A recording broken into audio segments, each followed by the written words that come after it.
அண்ணா உங்க பொண்ணை திரும்ப படிக்க அனுப்பியிருக்கீங்களா?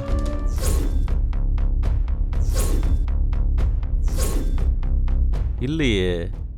ஏன் அப்படி கேட்குற? இல்ல, இன்னைக்கு காலையில என் பொண்ணை காலேஜில் விட போனேன். அங்க ஒரு பொண்ணு உங்க பொண்ணு மாதிரியே இருந்துச்சுண்ணே, அதனால தான் கேட்டேன். ஐயோ, சே அவளாக இருக்க வாய்ப்பு இல்லை. என் பொண்ணு உடம்பு சரியில்லைன்னு ஹாஸ்பிட்டல் போயிருக்கேன். ஓ அப்படியா? சரி சரி சரிண்ணே. நீங்க அனுப்ப மாட்டீங்கன்னு எனக்கு தெரியும். இருந்தாலும் ஒரு சந்தேகம், உங்க பொண்ணு மாதிரியே இருந்துச்சா, அதனால தான் கேட்டேன்.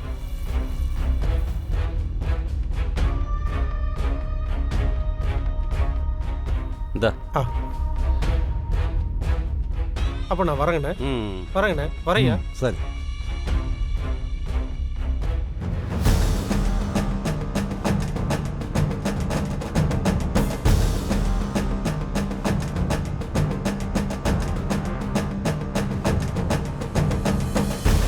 என்னண்ணே இவன் என்னென்னமோ சொல்லிட்டு போறான்?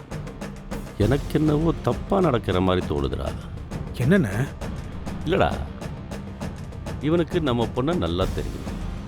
அவன் கல்யாணத்துக்கு கூட வந்தான். அதனால அவன் யாரையோ பார்த்துட்டு சித்ரான்னு சொல்றதுக்கு வாய்ப்பே இல்லை. ஒருவேளை அவன் பார்த்தது உண்மையா இருந்தா? அண்ணே அப்புறம் ஏன் அவங்ககிட்ட இல்லைன்னு சொன்னீங்க?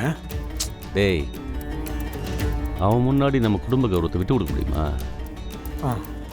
அதனால தான் அமைதியாக இருந்துட்டேன். ஆனாலும் இப்போ இதை சும்மா விட முடியாதுடா. என்னன்னு நம்ம விசாரிச்சே ஆகணும். ஐயோ, உடனே அவன் எங்க இருக்கான்னு பார்க்கணும். அண்ணே நான் இப்பவே ஃபோன் அடிச்சு எங்க இருக்கான்னு கேட்டுருவானே. அதெல்லாம் சரிப்பட்டு வராது. ஏன்னா அவளை இந்து கூட்டு போயிருக்கா. அவ எப்போதுமே நம்ம சொல்றதுக்கு நேர் எதிராக தான் பண்ணிட்டு இருப்பான். அவ கூட போயிருக்கான்ற போது எனக்கு இன்னும் சந்தேகம் அதிகமாதுரா. அதனால ஃபோன் பண்ண வேணாம், நேர்ல போய் பார்த்ததெல்லாம். ஆமாண்ணே நீ சொல்றதுதான் சரி. எங்கண்ணே பார்க்கலாம்? காலேஜ்லயா ஹாஸ்பிட்டல்லையா? ஹாஸ்பிட்டலுக்கு போறேன்னு சொல்லிட்டு தானே நம்ம கிட்ட சொல்லிட்டு போயிருக்காங்க.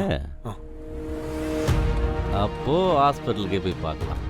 சரிண்ணே, நான் போய் வண்டியை ரெடி பண்றேன். ஐயோ, இவங்க ஹாஸ்பிட்டல் போய் பார்க்கலான்னு சொல்றாங்களே. அங்க போய் பார்த்தா அவங்க 2 பேரும் கண்டிப்பா மாட்டிப்பாங்க. சரி, முதல்ல இவங்க வீட்டை விட்டு கிளம்பட்டும். அதுக்கப்புறம் நம்ம இந்துவுக்கு ஃபோன் பண்ணி விஷயத்த சொல்லிடலாம்.